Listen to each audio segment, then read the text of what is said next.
Hello নমস্কার এবং welcome বন্ধুরা, welcome to the new episode. আমরা সকলেই আমাদের পছন্দের সুপারস্টারদের যেমন ধরুন প্রসেনজিৎ চট্টোপাধ্যায়, জিৎ, দেব, অঙ্কুশ এদের ব্যাপারে জানতে চাই। তাদের কত সম্পত্তি আছে, তাদের কীরকম বাড়ি আছে, গাড়ি আছে, এগুলো আমরা সম্পর্কে জানতে চাই।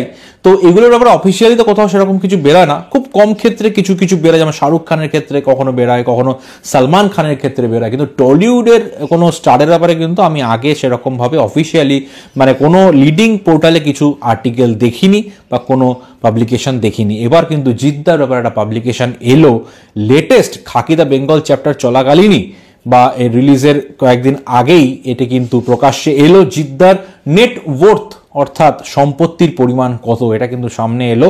আলাদা করে বাড়ি কত, গাড়ি কত এরমভাবে দেওয়া নেই, কিন্তু টোটাল তার নেট সম্পত্তি কত সেটা কিন্তু একটা আর্টিকেলে, লিডিং নিউজ পোর্টালের আর্টিকেলে কিন্তু প্রকাশ পেলো। সেটা কিন্তু হিউজ অ্যামাউন্ট, বাংলা সুপারস্টারের জন্য কিন্তু সেটা হিউজ অ্যামাউন্ট, সেটা কিন্তু খুবই একটা বড় অ্যামাউন্ট। সেটা শুনলে কিন্তু আপনারা চমকে যাবেন এবং অবশ্যই এটা খুশির খবর যে বাঙালি সুপারস্টাররাও কিন্তু এত ভালো মানের নেট ওয়ার্থ করতে পারছে, সেটা কিন্তু যথেষ্ট খুশির খবর। জিদ্দার টোটাল বাড়ি গাড়ি সব কিছু মিলিয়ে, তার প্রোডাকশন সব কিছু মিলিয়ে তার যে নেট ওয়ার্থ সেটা প্রকাশ করেছে একটি ডিজিটাল পোর্টাল, বিখ্যাত ডিজিটাল পোর্টাল। তারা জানিয়েছে যে জিদ্দার এই যে সম্পত্তিটা রয়েছে তার ভ্যালুয়েশন কত, সেটা হচ্ছে 84 crores, 84 কোটি টাকা। মোটামুটি 80 থেকে 85 কোটির মধ্যেই ধরতে পারেন এইটি ফিগারটা দেওয়া আছে। এবং এটা কিন্তু একটা হিউজ হিউজ অ্যামাউন্ট একটা বাংলা সুপারস্টারদের জন্য।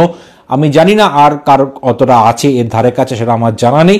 তবে অফিসিয়ালি যদি কখনো কারোর ব্যাপারে পাবলিকেশন আমি পাই, জানতে পারি, বুম্বাদা হোক বা দেবদা হোক বা অঙ্কুশদা হোক, কারোর ব্যাপারে যদি আমি জানতে পারি অবশ্যই জানাবো। জিদ্দার এই নেটওয়ার্থের ব্যাপারে জানতে পারে আপনাদের কেমন লাগলো, আপনাদের কতটা এক্সাইটেড এবং আপনাদের কোনো বক্তব্য আছে কিনা সেটা অবশ্যই কমেন্ট করে জানাবেন। ভিডিওটি ভালো লাগলে ভিডিওটি লাইক দিয়ে এবং চ্যানেলটি সাবস্ক্রাইব করে পাশে থাকবেন। দেখা হবে নেক্সট ভিডিওতে। বাই।